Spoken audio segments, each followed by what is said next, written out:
Աստվածաշնչյան ընթերցանություն ամեն առավոտ, հունիսի 30 Եվ այն փառքը, որ դու ինձ տվիր, ես նրանց տվեցի։ Հովհաննես ավետարան 17:22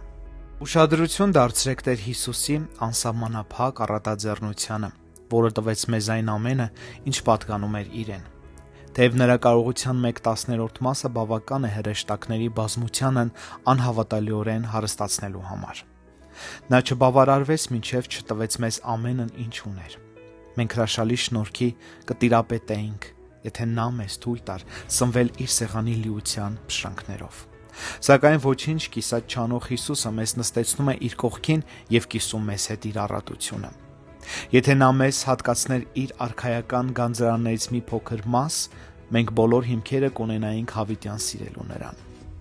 Բայց նա դրա վրա կանգ չի առնում։ Նա հարսնացուին այնքան հարուստ կդարձնի, որքան ինքն է, որպեսզի չլինի ոչ փառք, ոչ ողորմություն,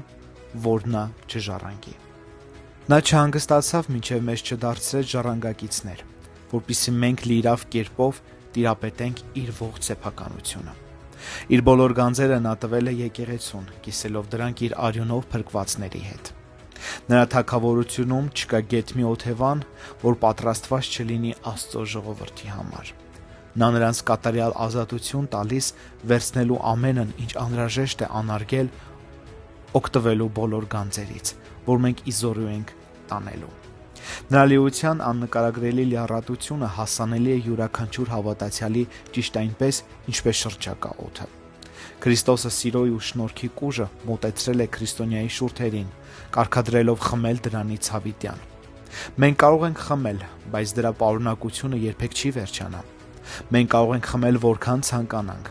քանի որ այդ կուժի ողջ պարունակությունը մերն է։ Մեր սերտշփման ինչ ավելի լավ ապացույց կարող են բերել երկինքն ու երկիրը։ Կանգնելով իր գահի առաջ, ոչ վաստակով սեփական, առանց մեղք ու առատի